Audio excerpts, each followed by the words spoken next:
मैं डॉक्टर छविलाल अपने YouTube channel think positive pay आप सभी का स्वागत करता हूं। आज हम लोग भारतीय राज्य व्यवस्था पर चर्चा करेंगे। भारतीय राज्य व्यवस्था एक ऐसा विषय है जिस पे सभी प्रकार की परीक्षाओं में प्रश्न पूछे जाते हैं। कहीं ना कहीं यह विषय हर प्रकार की परीक्षा के लिए उपयोगी दिखाई देता है और इसका ज्ञान होना हर परीक्षार्थी के लिए बहुत ही आवश्यक है। इन्हीं बातों को ध्यान में रखकर हम इस पर चर्चा करने के लिए यहाँ आए हैं। मुझे उम्मीद है कि यह वीडियो आपको पसंद आएगा। आप इसे पूरा देखें और इस वीडियो को लाइक करें, शेयर करें और सब्सक्राइब करें। तो आज मेरा पहला लेक्चर है और हम भारत का संवैधानिक विकास पर चर्चा शुरू करेंगे, क्योंकि संविधान निर्माण की प्रक्रिया की शुरुआत संवैधानिक विकास से ही होती है। और जो भारत का संविधान हमें आज स्वरूप जो उसका दिखाई देता है, उस स्वरूप में आया तो कहीं ना कहीं इन सारे चरणों से गुजर कर ही आया। तो हम बारीक से एक के बाद एक उन सारे तथ्यों पे चर्चा करेंगे जिसने संविधान के निर्माण में योगदान दिया है। तो आइए हम लोग चर्चा करते हैं। उससे पहले हमें बता दें कि विश्व का सबसे पुराना लिखित संविधान किस देश के संविधान को कहा जाता है, तो इसका जो सही उदाहरण है वो यूएसए का संविधान माना जाता है। विश्व का सबसे पुराना लिखित संविधान अमेरिका के संविधान को कहा जाता है। अब बात की जाए कि विश्व का सबसे पुराना अलिखित संविधान, अनरिटन कॉन्स्टिट्यूशन की अगर बात आती है, तो यूके के संविधान को यानी ब्रिटेन के संविधान को विश्व का सबसे पुराना अलिखित संविधान कहा जाता है। भारतीय संविधान के बारे में भी बहुत सारी विशेषताएं जिसमें हम लोग आगे चर्चा करेंगे, लेकिन यहाँ बता दें कि विश्व का सबसे बड़ा संविधान अगर कोई है तो भारत के संविधान को, इंडिया के संविधान को विश्व का सबसे पुराना संविधान कहा, विश्व का सबसे बड़ा संविधान कहा जाता है। आइए हम लोग चर्चा करते हैं संवैधानिक विकास के चरण में, लेकिन वहाँ हम लोग बात करें कि संविधान क्या है, क्योंकि हम लोग संविधान की चर्चा करने जा रहे हैं तो ये थोड़ी सी जानकारी होनी चाहिए कि संविधान किसे कहते हैं। यहाँ पे हमने जो परिभाषा लिखी है वो किसी किताब से ही लिया गया है, लेकिन अगर हम बात करें शॉर्ट में तो संविधान एक लिखित दस्तावेज है जिसमें सरकार के अंगों की और उस देश की जनता के संबंधों को बताने का काम किया जाता है। ये शॉर्ट में अगर हम बात करें तो संविधान एक ऐसा लिखित दस्तावेज है जिसमें सरकार के अंग यानी विधायिका, कार्यपालिका और न्यायपालिका तथा जनता के मध्य क्या संबंध है उसको बताने का काम किया जाता है। और यही संविधान इन सारे सरकार के अंगों की स्थापना करता है और उनकी शक्तियों को बताने की भी बात संविधान के द्वारा ही की जाती है कि कौन सी शक्तियां हैं और कौन सी उनकी सीमाएं हैं। तो इन सारे तथ्यों को जिस किताब में शामिल किया जाता है उसे हम संविधान कहते हैं। आइए संवैधानिक विकास को हम लोग देखते हैं। तो अध्ययन की दृष्टि से संवैधानिक विकास को दो भागों में बांटकर देखा जाता है। दो भागों में बांटा जाता है। पहला जो भाग है वो कहते हैं ईस्ट इंडिया कंपनी का शासन, जो 1773 से लेकर 1858 तक चला था।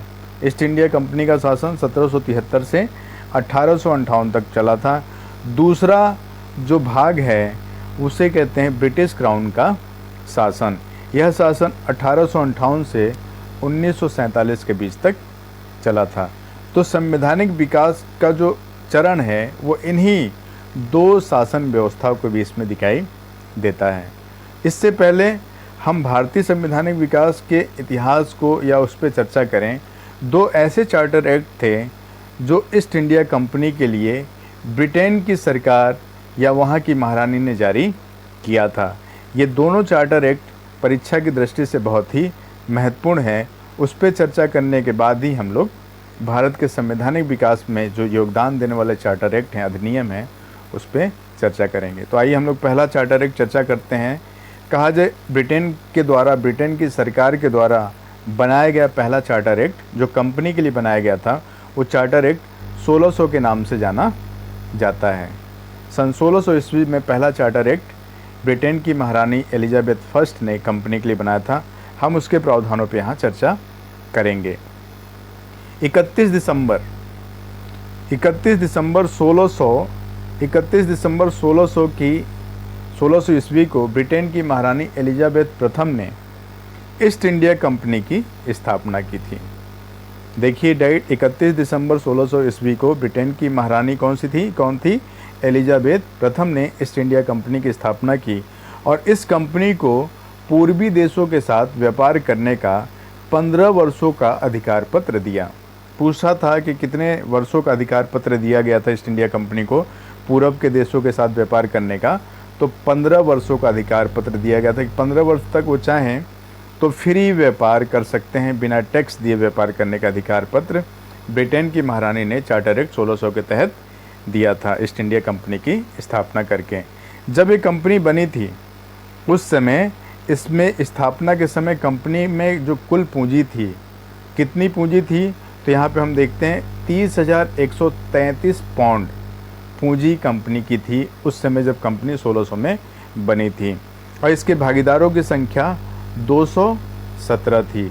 कुल 217 भागीदार थे, 30,133 पाउंड की पूंजी थी और कंपनी के प्रशासन का संचालन कैसे होता था उसके बारे में भी प्रावधान था कि कंपनी के प्रशासन के लिए एक परिषद का गठन किया गया था, एक काउंसिल बनाई गई थी और इसके शीर्ष पर, इस काउंसिल के शीर्ष पर एक गवर्नर था और एक उप गवर्नर था। उसके अलावा 24 अन्य सदस्य इसके शीर्ष पर हुआ करते थे। यही जो परिषद थी जिसमें गवर्नर, उप गवर्नर और 24 अन्य सदस्य थे, इनको ही बाद में निदेशक मंडल का नाम दिया गया। अब हम बात करते हैं कि इस परिषद का चुनाव कैसे होता था। तो इस परिषद का चुनाव, जो काउंसिल थी, जो निदेशक मंडल बाद में कहा गया, इसका चुनाव जो पार्टनर्स थे जिसकी संख्या हमने बताया था 217 है, ये पार्टनर्स की एक मीटिंग बुलाई जाती थी, आम सभा बुलाई जाती थी, जनरल मीटिंग बुलाई जाती थी और उसी मीटिंग में इन परिषद के सदस्यों का चुनाव होता था। ये रहा चार्टर एक्ट 1600 जिसके प्रावधान परीक्षा की दृष्टि से बहुत ही महत्वपूर्ण है। आप लोग इसको ध्यान से देखिएगा और उम्मीद है आप इस वीडियो को पूरा देखिएगा और कहीं कुछ कमी दिखाई दे तो आप लोग कमेंट ज़रूर कीजिएगा। अब आइए हम लोग चर्चा करते हैं कंपनी के बारे में। जो कंपनी बनी थी ईस्ट इंडिया कंपनी, उसके विषय में कुछ जानकारी हम लोग यहाँ पे डिस्कस करेंगे, हासिल करेंगे। 1600 ईस्वी में जो कंपनी बनी थी, 31 दिसंबर हमने ऊपर बताया 1600 ईस्वी को जो कंपनी बनी थी, उस कंपनी का पूरा नाम पूछा है कि उस कंपनी का पूरा नाम क्या था। तो यहाँ हम बताते चले कंपनी का पूरा नाम governor and company of merchants of London trading into the East Indies. ये उस कंपनी का पूरा नाम था, governor and company of merchant of London trading into the East Indies उस कंपनी का पूरा नाम था। 1688 ईस्वी में, यहाँ डेट देखिएगा, 1688 ईस्वी में इंग्लैंड में गौरवपूर्ण क्रांति होती है और उस क्रांति के बाद जो कंपनी से प्रतिद्वंदिता रखते हैं, ऐसे लोग ब्रिटेन में होते हैं जो ईस्ट इंडिया कंपनी से प्रतिद्वंदिता रखते हैं, उस क्रांति के बाद वो एक व्यापारिक संस्था बनाते हैं जिसका नाम वो क्या देते हैं? New company. यानी 88 के बाद एक और व्यापारिक कंपनी बनती है, उसका नाम रहता है न्यू कंपनी। 1694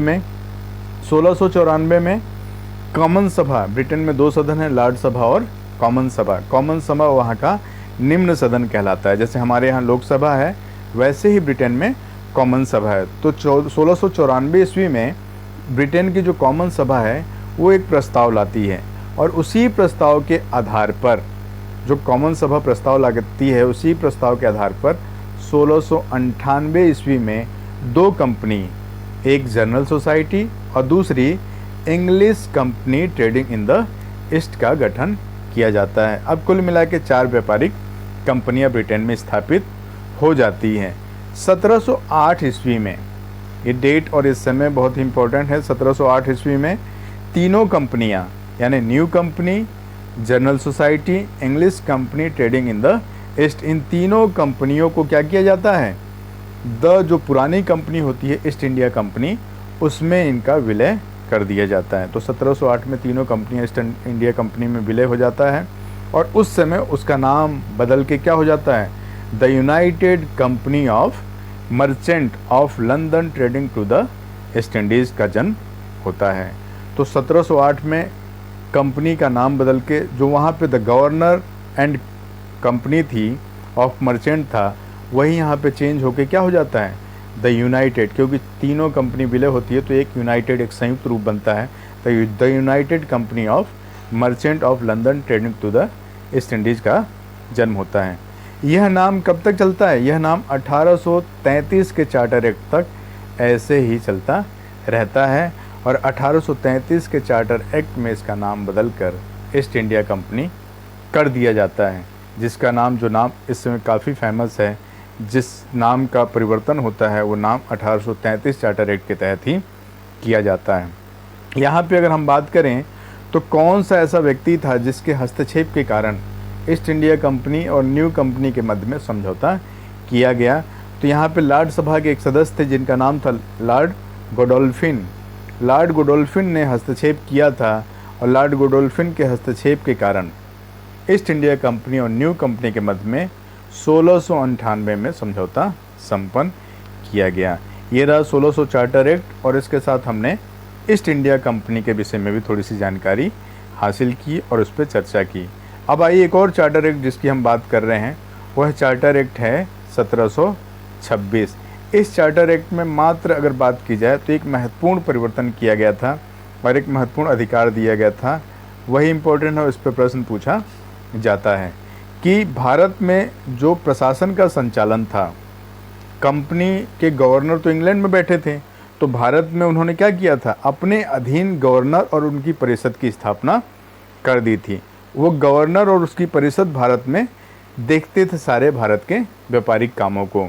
1726 ईस्वी में यह प्रावधान किया गया कि कलकत्ता, बम्बई और मद्रास की जो प्रेसिडेंसी थी, उनके गवर्नर और उनकी परिषद को यह शक्ति दी गई कि वह भी कानून बना सकते हैं। यानी विधि बनाने की शक्ति पहले नहीं थी, 1726 से पहले वह शक्ति उन्हें 1726 एक्ट के तहत दी गई। ये महत्वपूर्ण परिवर्तन था और पूछता भी है कि भारत के गवर्नरों को कानून बनाने की शक्ति किस चार्टर एक्ट के तहत दी गई थी? तो 1726 चार्टर एक्ट के तहत उन्हें दी गई थी, क्योंकि इससे पहले यह कानून बनाने की शक्ति जो इंग्लैंड में निदेशक मंडल था उसके पास थी। तो ये दोनों चार्टर एक्ट परीक्षा दृष्टि से उपयोगी है, जिस पे हम लोग ने चर्चा की। अब हम देखते हैं भारत में रेगुलेटिंग एक्ट या भारत में जो चार्टर एक्ट आए हैं उसकी पृष्ठभूमि क्या रही है, हम लोग इस पे चर्चा कर लेंगे। तो बाद में उस सारे रेगुलेटिंग एक्ट पे हमारे वीडियो आएंगे और आप लोग उसको ध्यान से देखिएगा।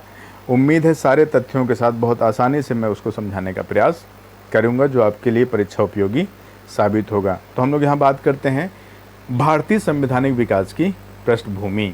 तो यहाँ चर्चा करें कि कंपनी जो थी, ईस्ट इंडिया कंपनी थी, उसने बंगाल, बिहार और उड़ीसा में सत्ता हासिल कर ली थी।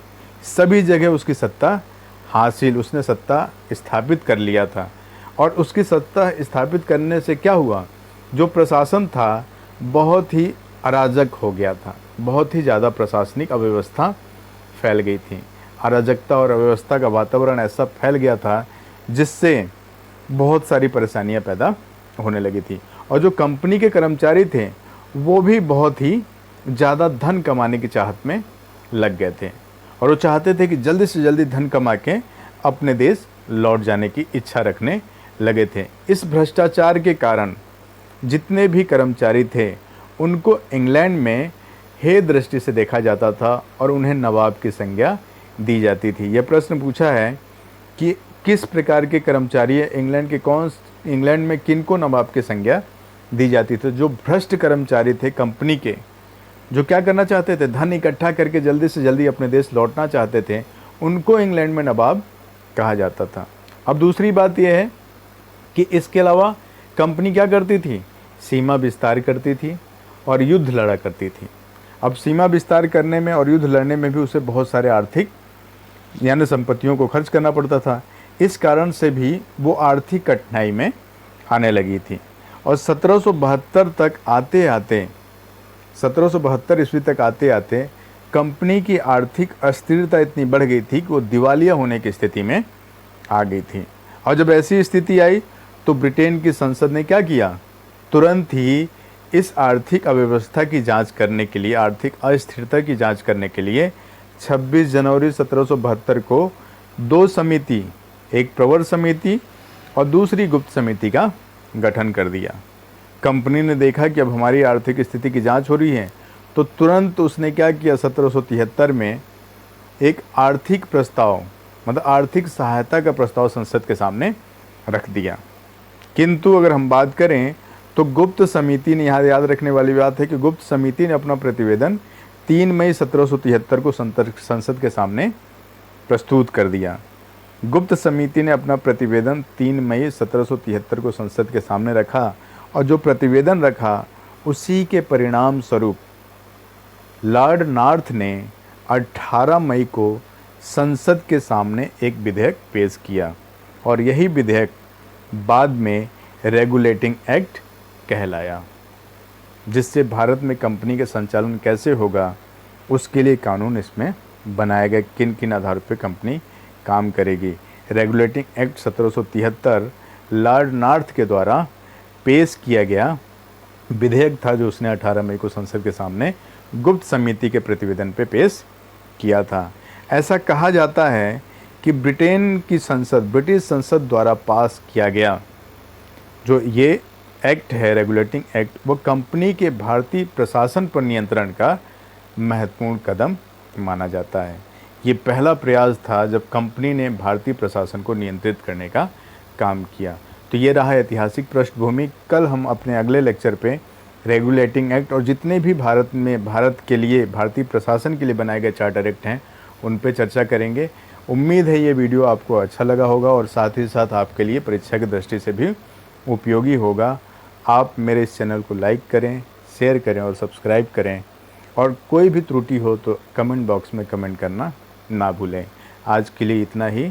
बहुत बहुत धन्यवाद।